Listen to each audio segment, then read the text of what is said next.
Lu ngerasa makin hari makin susah fokus, makin gampang lupa, ide mentok mulu. Bisa jadi otak lu lagi rusak pelan-pelan, dan parahnya, lu sendiri yang nyebabin itu. Gue bakal kasih lu 11 kebiasaan yang tanpa sadar lu lakuin tiap hari, yang pelan-pelan ngehancurin otak lu. Siap? Gue nggak pakai basa-basi. Mari kita bahas. Lu pernah nggak sih lagi ngerjain satu hal, tiba-tiba buka chat, bales notif, terus scroll IG bentar, terus balik lagi ke kerjaan, terus bingung, tadi gue ngapain ya? Nah, itu multitasking. Dan sayangnya, kita semua ngerasa multitasking itu keren.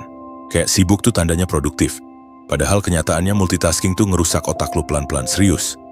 Otak kita sebenarnya nggak dirancang buat ngelakuin 2 kerjaan kognitif berat dalam satu waktu.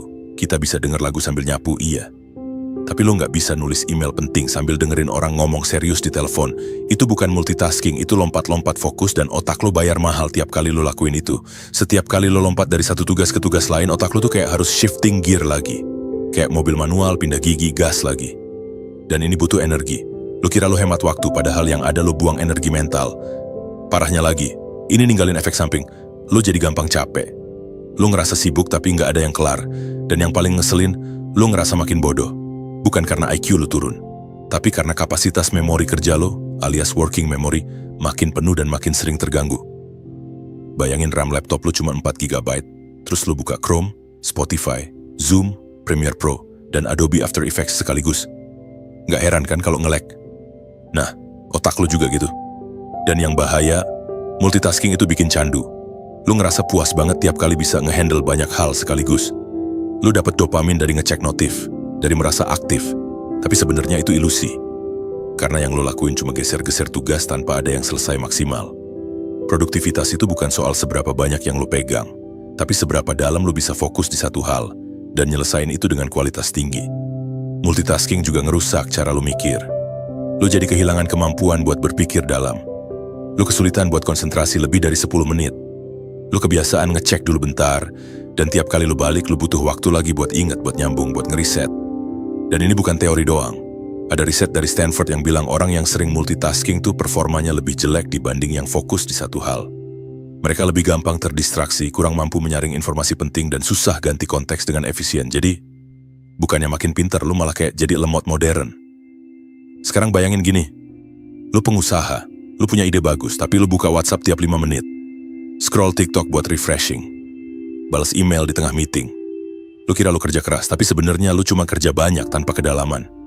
Padahal kualitas keputusan, kreativitas, dan strategi itu muncul dari deep work, bukan dari sibuk-sibukan. Dan multitasking ini nggak cuma ngerusak performa kerja doang. Ini juga nyerang hubungan lu.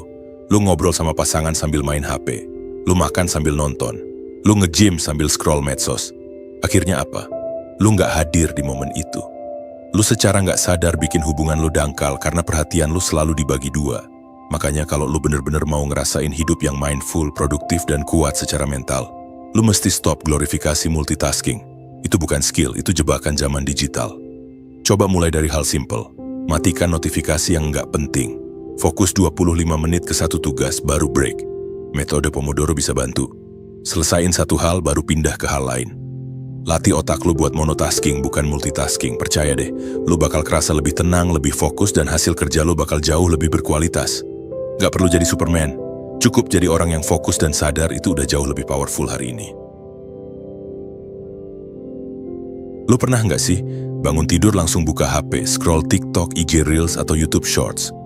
Tadinya cuma mau lihat bentar, tahu-tahu udah 1 jam aja. Dan lu juga nggak inget tadi lihat apa. Itu dia yang gue maksud, konten sampah. Bukan berarti semua konten hiburan jelek ya.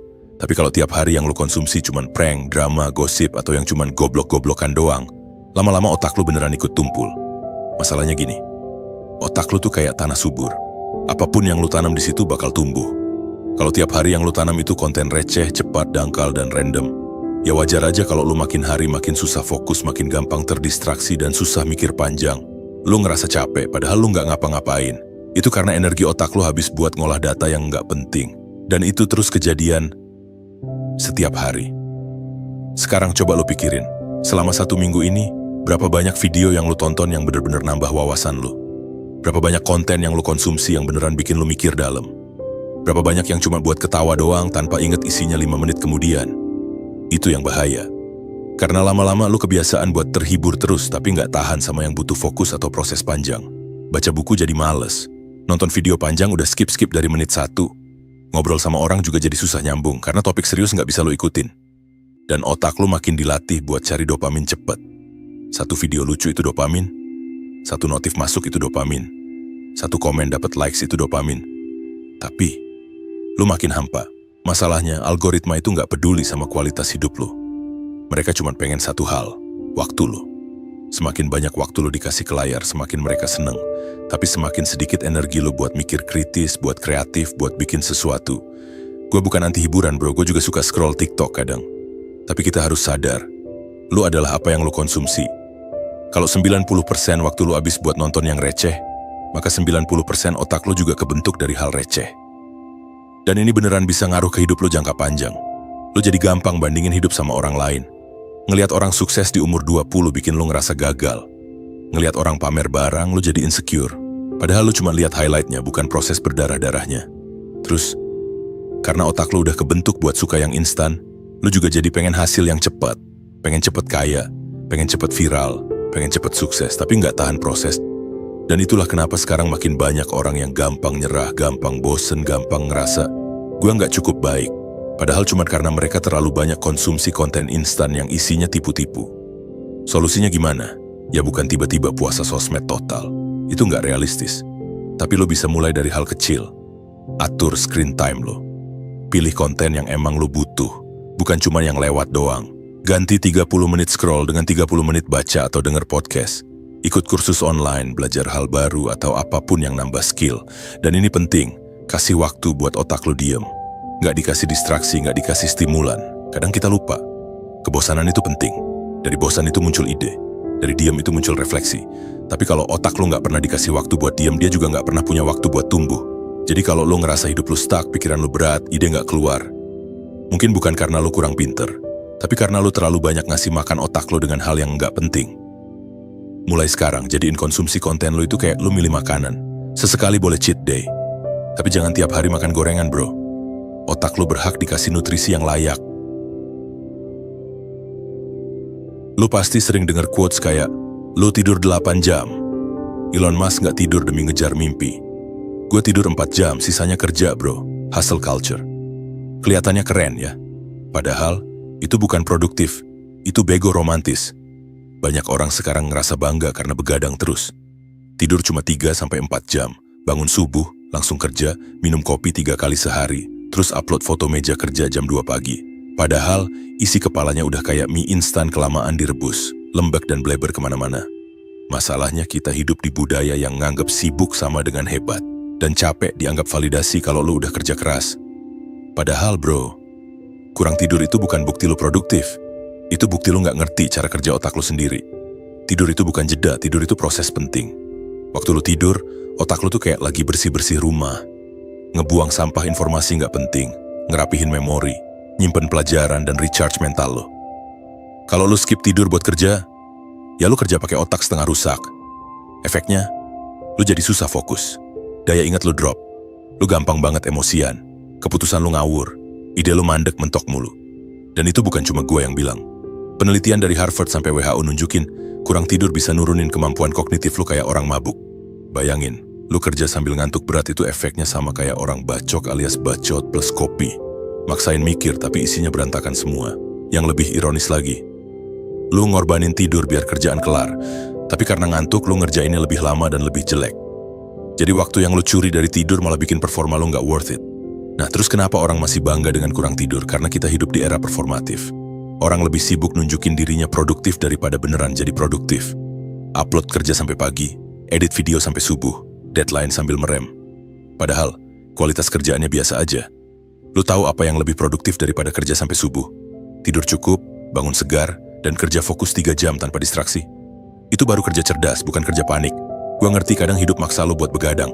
Ada kerjaan lembur, side project, urusan keluarga.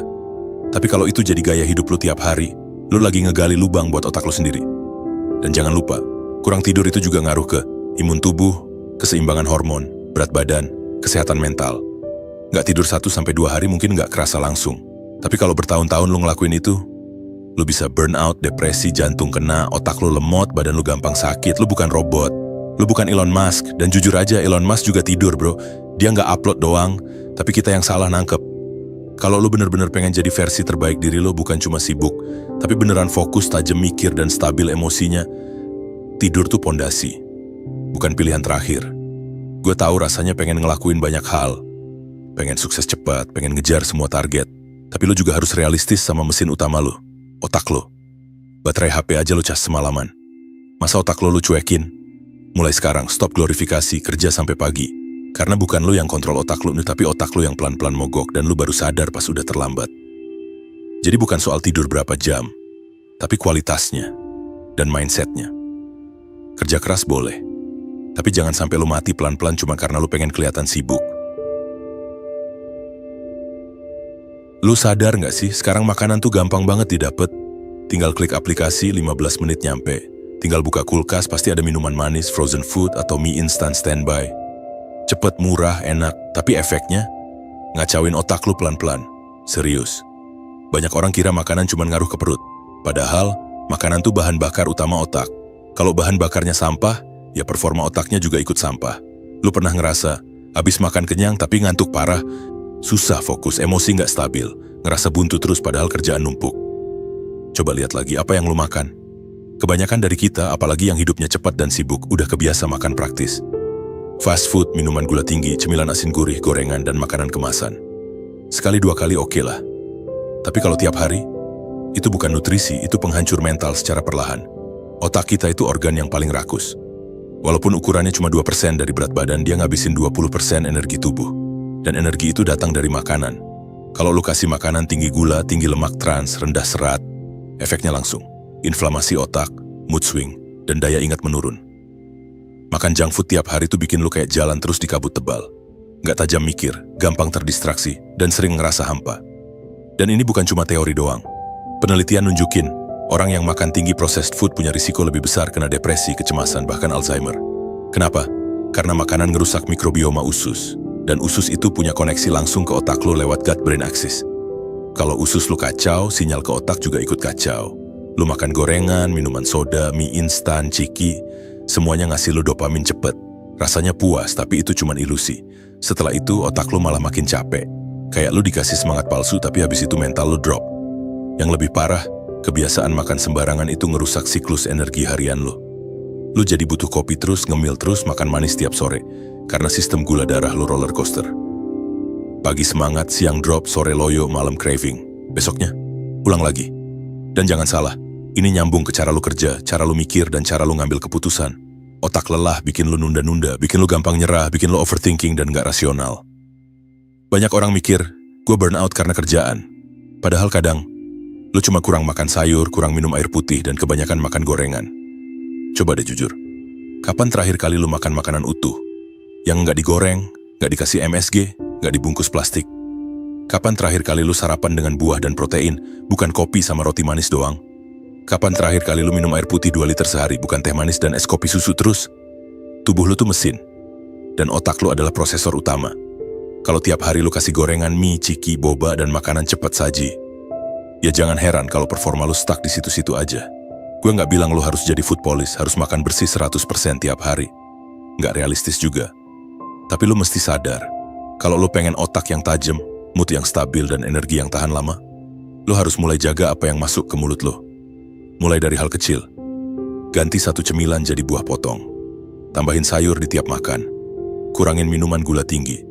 Minum air putih cukup. Jangan skip sarapan, apalagi langsung minum kopi. Dan yang paling penting, jangan bangga bisa kerja keras kalau pola makan lu hancur. Itu bukan produktif. Itu pelan-pelan bunuh diri versi modern. Junk food equals junk brain. Mau otak lu tajam, mulut lu harus disiplin. Karena performa otak itu bukan dari niat doang, tapi dari nutrisi juga. Lu pernah ngerasa kayak semua orang di sekitar lu tuh ada, tapi lu tetap ngerasa kosong. Rame, tapi sendiri. Online tiap hari, tapi nggak ada yang bener-bener ngerti. Bercanda di grup WA, tapi di dalam hati kayak ada ruang kosong yang nggak bisa lu jelasin. Itu namanya kesepian. Dan parahnya banyak orang ngalamin ini, tapi pura-pura kuat, apalagi cowok. Dari kecil kita diajarin, cowok tuh tahan banting. Jangan manja, jangan baper, jangan ngeluh. Akhirnya, banyak dari kita tumbuh dengan mindset, curhat sama dengan lemah, cerita masalah sama dengan bebanin orang, kelihatan sedih sama dengan malu. Padahal, yang terjadi justru sebaliknya. Lu simpen semua sendiri, lu pikir lu kuat, tapi pelan-pelan lu mulai ngerasa capek, datar, hampa. Lu mulai males ngobrol, males ketemu orang, dan ngerasa kayak nggak ada satupun yang bakal ngerti lu. Kesepian itu bukan karena lu nggak punya temen, tapi karena lu ngerasa nggak ada tempat buat jadi diri sendiri. Dan ini pelan-pelan ngerusak. Karena kalau lu nggak pernah cerita, nggak pernah ngelepas, semua emosi itu numpuk. Dan satu saat lu meledak. Bukan marah, tapi mungkin tiba-tiba nangis. Atau tiba-tiba lu hilang arah, ngerasa stuck, nggak ada gairah, nggak tahu harus ngomong apa ke siapa. Manusia tuh makhluk sosial, bro. Tapi bukan cuma soal nongkrong atau seru-seruan. Kita butuh koneksi yang dalam, yang jujur, yang bikin kita ngerasa dimengerti, bukan cuma ditemani. Masalahnya makin gede, makin dikit tempat buat curhat yang aman. Kita takut dinilai, takut dijudge, takut jadi bahan omongan. Akhirnya kita mikir, udahlah simpen sendiri aja. Dan ini makin parah karena media sosial. Lo lihat semua orang kayaknya bahagia, sukses, produktif. Tiap hari upload kerjaan, liburan, couple goal, self-reward. Padahal mungkin mereka juga lagi kesepian, sama kayak lo. Kita semua pamer bagian terang dari hidup kita, tapi nggak pernah nunjukin sisi gelapnya. Akhirnya, kita ngerasa cuma kita yang berantakan, yang lain kelihatan punya arah. Kita ngerasa gagal, padahal kita cuma manusia. Kalau lo nggak pernah cerita, bukan cuma mental lo yang kena, tapi juga fisik lo. Kesepian itu bisa naikin hormon stres, bikin imun tubuh lo lemah, tidur lo kacau, fokus lo pecah, dan lama-lama lo bisa depresi tanpa sadar. Makanya, jangan anggap remeh curhat. Curhat itu bukan soal drama, bukan soal lemah, tapi soal ngeluarin isi kepala biar lo bisa nafas. Kadang lo nggak butuh solusi, lo cuma butuh didengerin. Ada orang yang bisa duduk, denger, dan bilang, "Om, gue ngerti." Dan itu udah cukup banget buat ngurangin beban. Kalau emang nggak punya teman buat curhat sekarang, tulis. Serius, tulis di jurnal, ketik di notes, atau rekam suara sendiri. Ngomong ke diri sendiri itu juga bentuk rilis. Tapi jangan simpen semua sendiri. Karena beban emosi itu kayak ransel. Semakin lama lu bawa sendirian, semakin berat, semakin bikin lu bungkuk. Sampai akhirnya lu jatuh dan gak kuat bangun lagi. Dan satu hal lagi, kalau lu lihat temen lu mulai menjauh, jarang cerita atau kelihatan gak semangat, jangan tinggalin. Kadang orang yang kelihatan baik-baik aja itu justru yang paling butuh ditanya. Lu lagi baik-baik aja gak, bro? Kita gak butuh ratusan followers. Kita cuma butuh 1-2 orang yang bisa kita percaya. Yang bisa dengar tanpa ngejudge, yang bisa peluk tanpa tanya-tanya. Jadi jangan nunggu meledak baru cerita. Nggak usah nunggu hancur dulu baru minta tolong. Mulai sekarang, kasih ruang buat lo jadi manusia. Karena kuat itu bukan berarti diem. Kuat itu berani cerita sebelum lo ambruk. Lo sadar nggak sih, makin kesini, makin banyak dari kita yang hidupnya bener-bener kayak tanaman hias. Bangun tidur, duduk. Kerja, duduk. Makan, duduk. Nonton, duduk. Main HP, tiduran. Scrolling TikTok sampai ketiduran. Bangun, ulang lagi. Badan kita tuh literally hampir nggak gerak. Paling banter ke dapur, ke toilet, abis itu balik lagi ke kasur. Dan anehnya, ini dianggap normal. Padahal itu bukan hidup. Itu slow mode ke arah penyakit. Rebahan itu nikmat. Tapi kalau tiap hari, tiap waktu jadi gaya hidup itu udah bahaya, bro. Lu ngerasa gampang capek, padahal nggak ngapa-ngapain. Tidur 9 jam tapi bangun masih lemes. Ngantuk terus walau udah ngopi. Dan parahnya lu mulai ngerasa males ngapa-ngapain, kehilangan motivasi, dan badan lu kayak berat buat gerak. Kenapa bisa gitu? Karena badan lu nggak diciptakan buat pasif. Tubuh manusia tuh didesain buat gerak. Bukan rebahan 16 jam sehari sambil nonton video orang lain olahraga. Begitu lu berhenti gerak, semua sistem tubuh juga ikut melambat.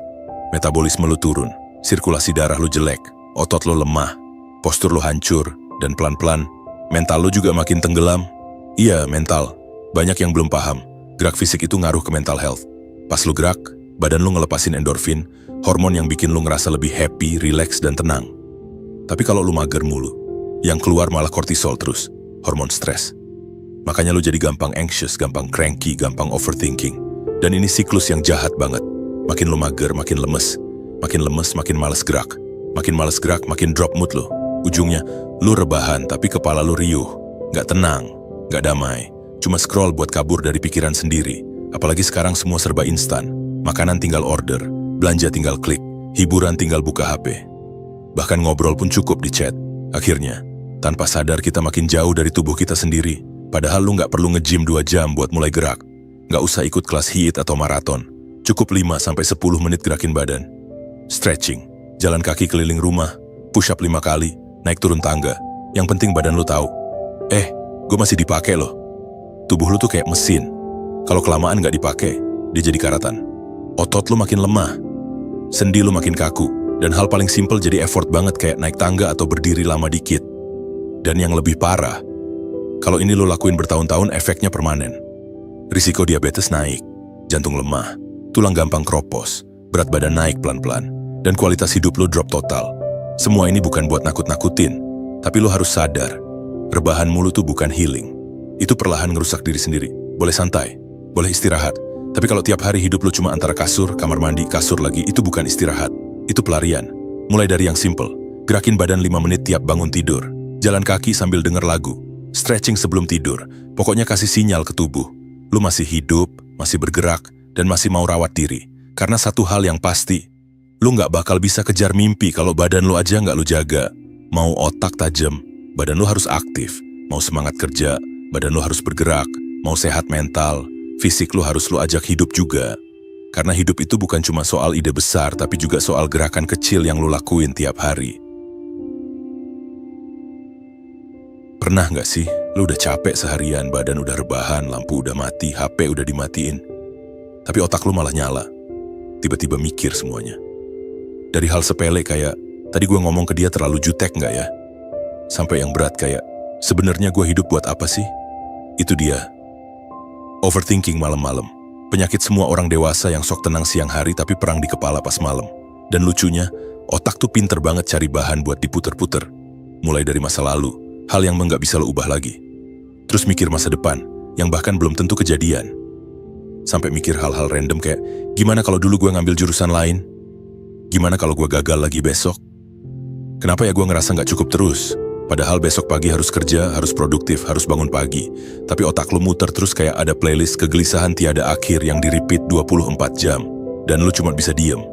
Ngelamun sambil mandang langit-langit kamar. Mata melek, badan capek, tapi pikiran muter nggak kelar-kelar. Masalahnya, ini bukan soal lu kurang tidur doang. Tapi ini soal beban mental yang nggak pernah lu lepas. Lu simpen semua sendiri, lu tahan siang-siang dan akhirnya keluar semua. Pas dunia lagi sepi. Karena emang gitu kan? Malam tuh sunyi, dan di saat sunyi, suara paling keras itu dari pikiran lu sendiri. Overthinking itu bikin capek bukan karena mikirnya, tapi karena lu nggak dapet jawaban, lu ngerasa stuck, kayak nyari solusi di tempat yang nggak ada pintunya. Dan makin lu mikir, makin kabur semuanya.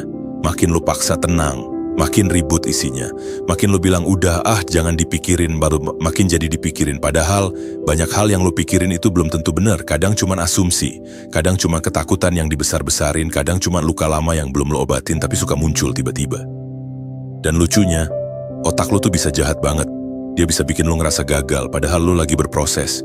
Dia bisa bilang lu sendirian padahal banyak orang di luar sana juga ngerasain hal yang sama.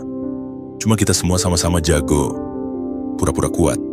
Overthinking tiap malam itu bukan karena lu lemah, tapi karena lu terlalu banyak mikir sendiri, terlalu jarang cerita, terlalu keras sama diri sendiri. Lu pengen semua perfect, pengen gak salah, pengen jadi versi terbaik lu tiap hari.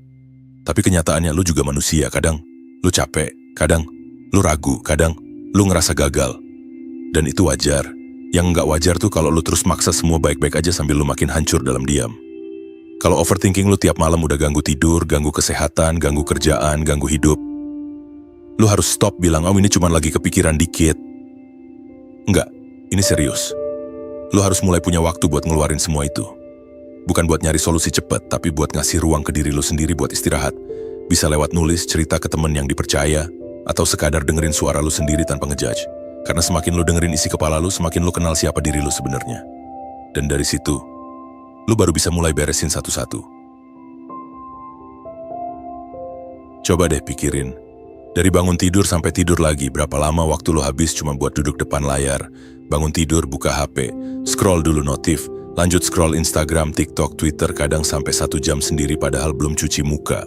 Terus kerja atau kuliah, buka laptop, meeting Zoom, ngetik laporan, buka spreadsheet, pindah ke layar HP lagi kalau bosen, siang makan sambil nonton YouTube, malam nonton Netflix, sambil scroll TikTok lagi, terus tiba-tiba udah jam 1 pagi. Dan lu sadar, gue literally duduk doang seharian, Layar terus, mata perih, leher kaku tapi nggak bisa berhenti. Ini udah jadi gaya hidup. Dan yang bahaya, kita udah ngerasa ini hal biasa. Padahal, duduk lama di depan layar itu bener-bener ngerusak tubuh pelan-pelan. Nggak cuma bikin mata capek, tapi juga bikin postur tubuh makin hancur. Lu bungkuk tanpa sadar. Leher lu maju ke depan. Pundak naik. Dan punggung lu kaku kayak papan triplek.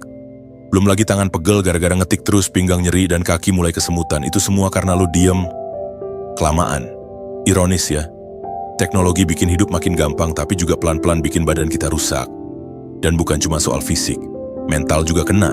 Lu duduk di depan layar 8-10 jam sehari tapi seringnya nggak bener-bener fokus. Lu switch tab sana-sini, buka medsos, terus balik lagi ke kerjaan.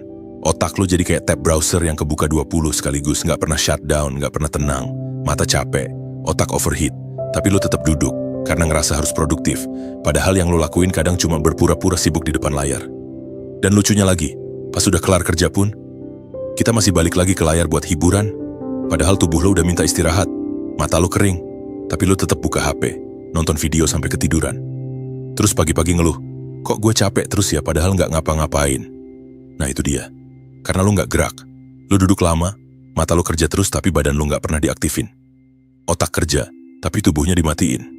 Dan efek jangka panjangnya, metabolisme melambat, berat badan naik. Risiko penyakit jantung, diabetes, dan nyeri tulang belakang meningkat, mood makin gak stabil. Fokus buyar. Semua itu karena satu kebiasaan kecil. Duduk terlalu lama di depan layar setiap hari tanpa jeda. Lu gak harus langsung jadi orang aktif yang tiap hari olahraga 1 jam. Cukup mulai dari hal simple. Setiap 30-45 menit duduk, berdiri sebentar. Stretching 2 menit. Lihat jauh dari layar selama 20 detik tiap 20 menit. Aturan 20-20-20 itu real banget bantu mata. Ganti posisi duduk. Jalan kaki sebentar tiap habis meeting. Dan jangan lupa, offline juga penting. Matikan layar, kasih ruang ke mata lu buat istirahat. Kasih waktu ke otak lu buat diem tanpa notifikasi. Kadang, recharge terbaik itu bukan nonton video baru, tapi bener-bener jauh dari layar dan balik ke real life. Karena kalau lu pikirin hidup kita tuh sekarang kayak nyawa kedua udah dipindahin ke layar. Kalau nggak lu atur, layar itu pelan-pelan bakal narik semua energi lu sampai habis. Lu masih muda bro. Sayang kalau rusak badan cuma karena duduk terus di depan rectangle glowing itu tiap hari. Lucu sih ya, kadang yang bikin hidup kita ruwet itu bukan karena keputusan besar. Bukan soal milih karir atau pindah kota, tapi hal-hal kecil yang lu tunda tiap hari. Contoh, nunda bales chat penting, nunda buang sampah, nunda nyuci baju sampai baju dalam habis, nunda bayar tagihan padahal tinggal klik, nunda ngatur jadwal, nunda balikin telepon, nunda mulai ngerjain kerjaan yang sebenarnya bisa kelar dalam 10 menit. Dan giliran semuanya numpuk, baru deh panik. Stres, overwhelmed, ngerasa hidup berantakan padahal semua itu akarnya dari satu kata, nunda. Lucunya keputusan-keputusan kecil itu sering banget kita anggap gampang, nanti juga bisa. Tapi ya itu, nanti jadi besok, besok jadi minggu depan, ujung-ujungnya lupa. Atau dikerjain mepet deadline sambil stres sendiri. Dan lebih parah lagi, kita suka ngebohongin diri sendiri. Kayak, gue belum mood, tunggu otaknya fresh dikit. Gue kerja lebih bagus kalau mepet. Padahal kenyataannya, lu lagi kabur. Bukan karena gak bisa ngerjain, tapi karena lu males ngambil keputusan. Sadar gak sih? Nunda-nunda itu capek loh. Beban mentalnya tuh ngendap di otak. Tiap lu mau santai, lu keinget, tadi belum bales email. Gue belum lapor ke atasan. Tadi gue lihat notif tagihan belum gue bayar. Dan akhirnya lu gak pernah bener-bener tenang. Kepala penuh. Tapi isi kepalanya bukan masalah besar, melainkan tumpukan keputusan kecil yang belum kelar. Dan makin lu tunda, makin besar efeknya.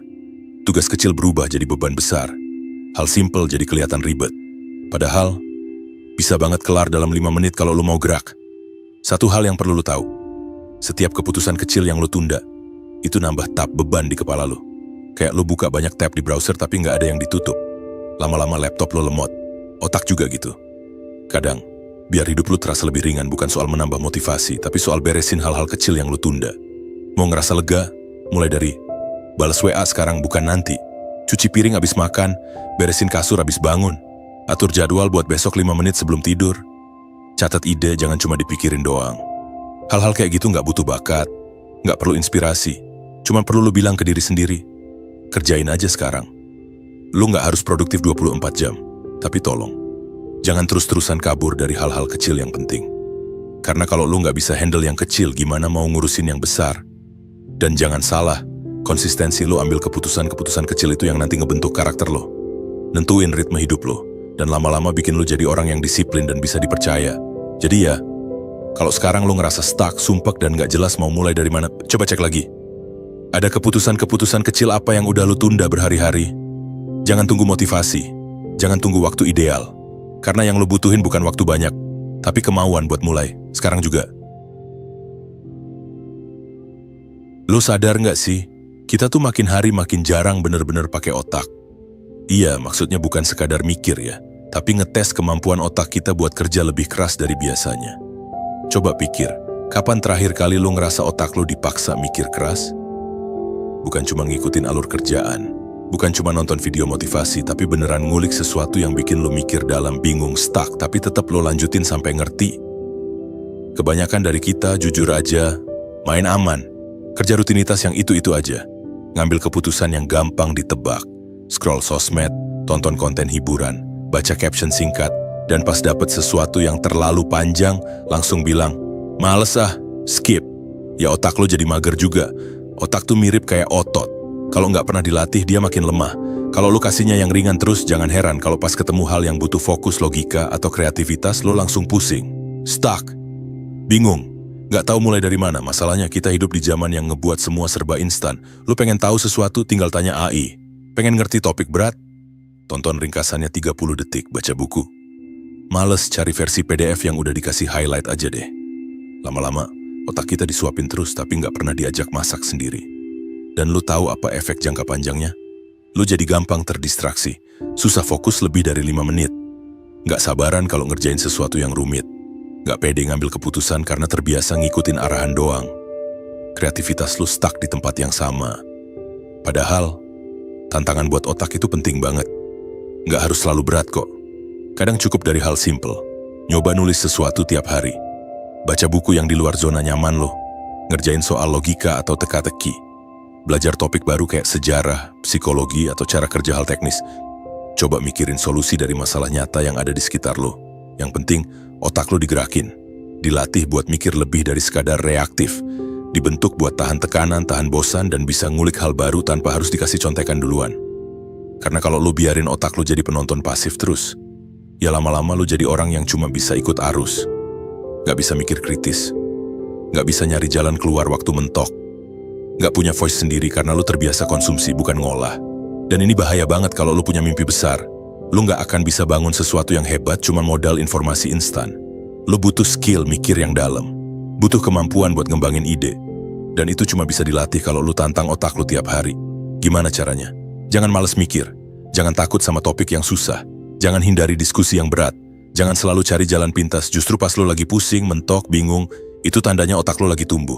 Dan semakin sering lo lewatin momen kayak gitu, semakin kuat otak lo buat ngadepin tantangan apapun ke depan. Jadi mulai sekarang, berhenti manjain otak lo. Mulai kasih dia makanan yang padat, bukan cuma cemilan receh dari konten-konten cepat habis. Karena lo pantas jadi orang yang tajam cara mikirnya, bukan cuma cepat scrollnya. Topik ini agak sensitif, tapi jujur aja, kita nggak bisa terus pura-pura nggak ada. Pornografi itu udah jadi bagian dari hidup banyak orang. Gampang diakses, gratis, tinggal buka HP, cari, klik, selesai. Dan buat sebagian orang itu kayak pelarian. Lagi stres, buka. Lagi bosen, buka. Lagi ngerasa sendiri, buka. Lagi gabut, buka juga. Tapi masalahnya bukan di situ. Masalahnya, makin lama lu ngelakuin itu, makin lu terjerat di dalamnya. Awalnya cuma pengen tahu, lama-lama keterusan. Terus jadi kebiasaan. Dan ujung-ujungnya, lu sendiri ngerasa, gua udah nggak bisa lepas. Pornografi itu tricky. Dia kasih dopamin instan kayak junk food buat otak lu.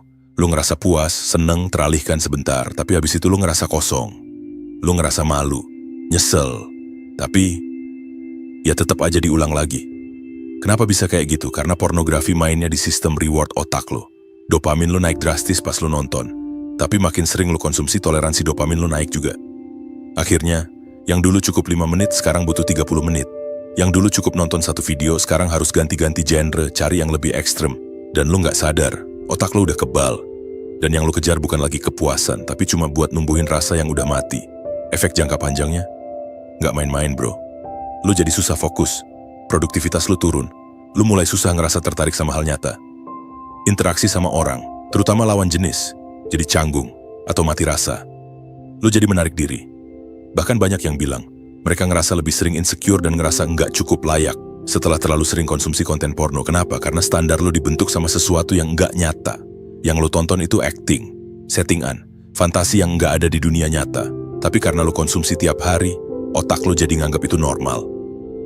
Dan lu bandingin hidup lu sama itu. Jadinya, makin merasa gagal, makin merasa kosong, dan makin balik lagi ke pornografi buat kabur. Ini lingkaran setan, dan buat keluar dari itu, lu butuh jujur sama diri sendiri. Ngaku kalau lu punya masalah, dan mulai bikin langkah kecil buat bebas dari situ. Gak harus sempurna langsung, gak harus sok suci juga, tapi minimal lu sadar, gue mau berhenti dikontrol sama kebiasaan ini. Mulai dari hal simple, stop nyimpen link atau folder tersembunyi. Bikin HP atau laptop lo lebih aman dari konten begituan. Ganti waktu kebiasaan nonton dengan aktivitas baru kayak olahraga, journaling, atau ngobrol sama orang. Cari support, entah teman, komunitas, atau profesional. Dan yang paling penting, kalau jatuh lagi jangan nyerah. Proses lepas dari pornografi itu bukan sprint, tapi maraton. Ada jatuh, ada relapse, ada kecewa. Tapi selama lo konsisten bangkit lagi, lo akan pelan-pelan balik jadi versi lo yang lebih sehat. Karena yang rugi bukan orang lain, tapi lu sendiri. Waktu lu habis, fokus lu hancur, hubungan lu dingin, dan lu tahu semua itu nggak worth it. Jadi sekarang, tanyain ke diri sendiri. Lu mau tetap dikendalikan sama konten yang nggak nyata? Atau lu mau ambil hidup lu balik dan jadi lebih utuh? Jawabannya cuma bisa datang dari lu. Tapi satu hal yang pasti, lu nggak sendirian dan lu bisa keluar dari ini. Kalau lu ngerasa kena satu aja dari 11 kebiasaan ini, jangan panik, tapi jangan cuek juga. Sekarang waktunya riset kebiasaan lu. Dan jaga otak lu kayak lu jaga aset paling berharga. Kalau lu suka konten kayak gini, jangan lupa like, share ke temen lu yang butuh sadar juga, dan subscribe biar nggak ketinggalan insight-insight lain soal self-growth dan produktivitas. Ingat, otak lu itu pusat semua keputusan besar dalam hidup. Lu jagain dia jagain masa depan lu. Sampai ketemu di video selanjutnya. Keep upgrading your brain.